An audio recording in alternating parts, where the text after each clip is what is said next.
దోచుకోవడం మా జన్మ హక్కు, కానీ అరెస్ట్ చేయడం మాత్రం అక్రమం అంటారు. కక్షపూర్తిగా కాకుండా చట్టబద్ధంగా సాక్ష్యాలన్నీ పెట్టి వాళ్ళని అరెస్ట్ చేయడం కార్యక్రమం చేసుకుంటూ వస్తున్నాం. దానికి వాళ్ళు ఏమంటారు, మేము దోచుకోవడం మా జన్మ హక్కు, కానీ అరెస్ట్ చేయడం మాత్రం అక్రమం అంటారు. మరి అదే కొత్త వింత వాదన రకరకాలుగా నేను అనుకోవడం అంటే జగన్మోహన్ రెడ్డి గారి మీద కక్ష మామూలు ప్రజలకంటేనే అతనికి ఎవరు రాసిస్తున్నారు కానీ స్క్రిప్ట్లు సలహాలు వాళ్ళకి ఎక్కువ కక్ష ఉన్నట్టుంది. అంటే ఈయన స్క్రిప్ట్ చదువుతాడే తప్ప దాంట్లో ఉన్న మీనింగ్ ఏంటో అతనికి తెలీదు, మాట్లాడేస్తాడు. కాబట్టి మీరు పరిగెట్టుకెళ్ళి ఆ పేపర్ తీసేసుకున్నారు అనుకోండి, మాట్లాడలేడు, మాట్లాడాడు ఎక్కేస్తాడు అయినా అంటే. మరి స్క్రిప్ట్లు ఎవరు రాసిస్తున్నారో సలహాలు ఎవరు చెప్తున్నారో మనకు అర్థం కానిది. నిన్న జరిగిందే పెద్ద ఉదాహరణ.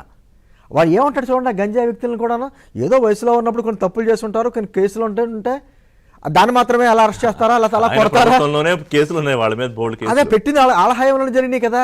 అంటే అతనికి అవగాహన కూడా లేదు. అంటే కేవలం ఋషి గారు మనం ఒక వ్యక్తిని చూసామంటే ఆ వ్యక్తిలో మంచి చెడు రెండు చూస్తాం. జగన్మోహన్ రెడ్డి గారు అతను ఆ వ్యక్తిలోని కులం మతం చూస్తాడు. ఆ రెండు కనపడితే చాలు అతనికి. ఏదో రకంగా వాళ్ళ మంచోళ్ళ చెడ్డోళ్ళ వాళ్ళు ఏం చేశారో వాళ్ళ గత చరిత్ర ఏంటి అది ఏమీ లేదు.